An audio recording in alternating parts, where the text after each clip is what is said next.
Hello everyone, मैं नेहा पालीवाल आपका बहुत बहुत स्वागत करती हूँ MPRPSC अड्डा पे।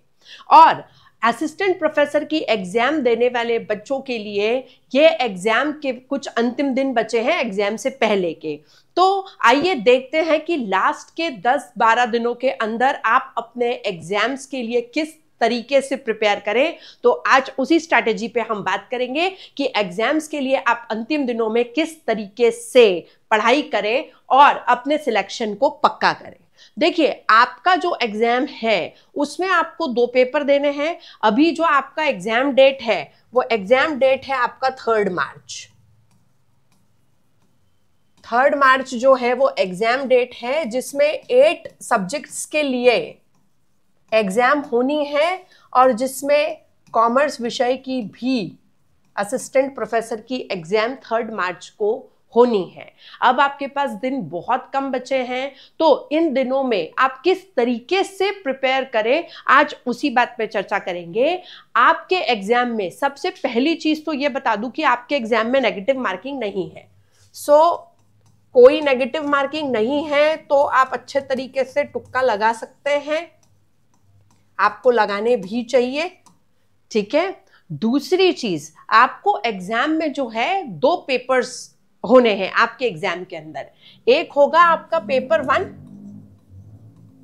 जनरल पेपर और एक होगा आपका पेपर 2 जो होगा आपका सब्जेक्ट का पेपर। ये होगा हमारा सब्जेक्ट पेपर,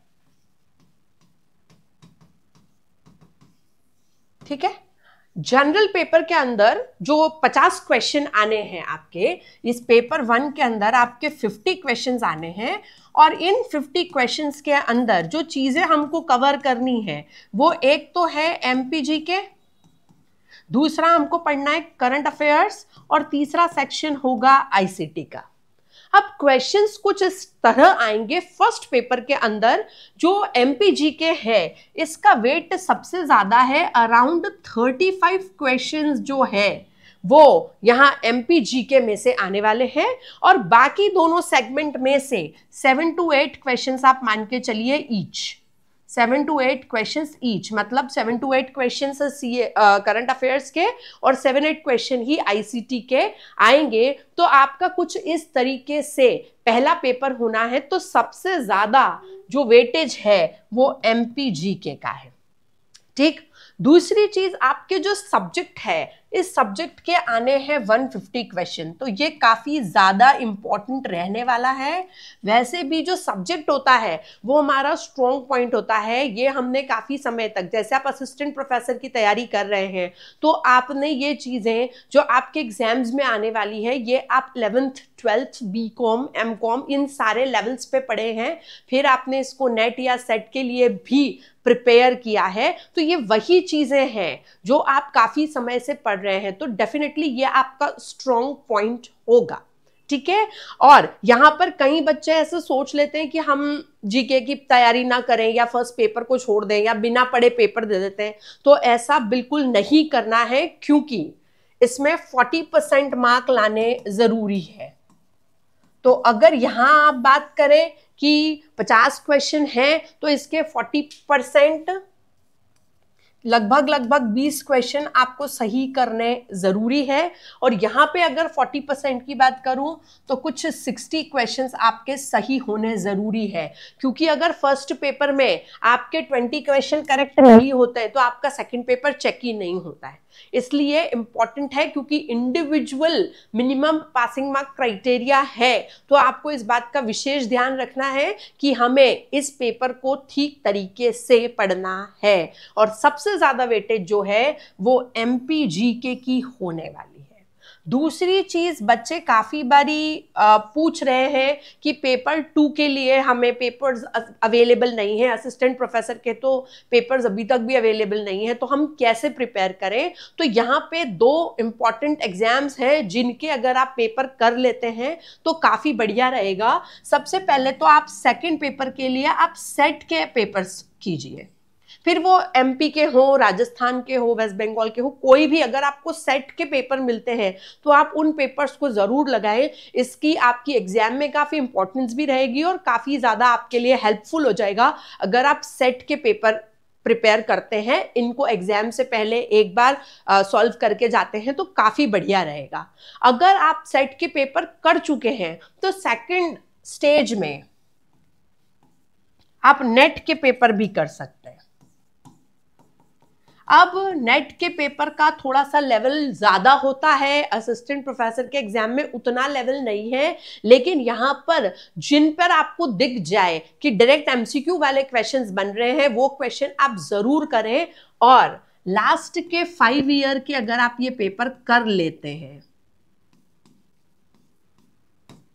तो आपके लिए एग्जाम में काफी हेल्प हो जाएगी पेपर 2 के अंदर भी। तो पेपर 1 और पेपर 2 की प्रिपरेशन आपको कुछ इस तरीके से करनी है, नेगेटिव मार्किंग नहीं है तो आप सारे क्वेश्चन अटेंड जरूर करें, लेकिन इस बात का विशेष ध्यान रखें कि 40% मार्क्स लाने जरूरी है, इसलिए आपको 50 में से कम 20 क्वेश्चन सही बनाने जरूरी है और यहाँ 150 में से 60 क्वेश्चन आपके करेक्ट होने ही चाहिए। ये सबसे ज्यादा इंपॉर्टेंट रहेगा। दूसरी चीज, जब भी हम कॉम्पिटिटिव एग्जाम्स को देते हैं तो हमारी पढ़ाई जो है वो 3 पार्ट्स में बट जाती है। पहली होती है हम करते हैं लर्निंग, जो पोर्शन आप कंप्लीट कर चुके हैं, आपने एग्जाम्स के लिए सारे टॉपिक्स पढ़ लिए हैं, ये प्रोसेस आप कर चुके हो। दूसरी चीज जो होती है हम करते हैं प्रैक्टिस।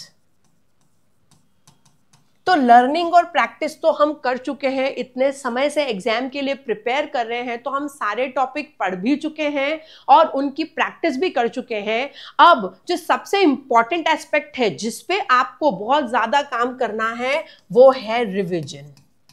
जितना ज्यादा आप रिवीजन करेंगे, जितना ज्यादा समय आप अपने सब्जेक्ट को देंगे, जितना ज्यादा समय कंटेंट को देंगे, उतने आपके सिलेक्शन की प्रोबेबिलिटी बढ़ जाएगी। तो रिवीजन आप जरूर करें और बार बार करें। जैसे कि करंट अफेयर्स के क्वेश्चंस हैं उनको आप बार बार कीजिए, एमपी का जीके है उसे आप बार बार रिवाइज कीजिए। और कॉमर्स बड़ा ही टेक्निकल सब्जेक्ट होता है तो ऑलवेज स्टिक टू कॉन्सेप्ट्स। अगर आपके कॉन्सेप्ट्स बढ़िया हैं, आपकी सब्जेक्ट के ऊपर ग्रिप बहुत अच्छी है, तो आपके ये जो 150 क्वेश्चंस है, यहाँ पर आपके पेपर के जो 150 क्वेश्चन है, यहाँ पर मैक्सिमम क्वेश्चन करेक्ट होंगे, उसकी प्रोबेबिलिटी बढ़ जाएगी। क्योंकि कॉम्पिटिटिव एग्जाम है, सब्जेक्ट भी आपका टेक्निकल है, तो टेक्निकल और कॉन्सेप्चुअल बेस्ड क्वेश्चन यहाँ पर ज्यादा पूछे जाते हैं, तो इसका आपको विशेष ध्यान रखना है।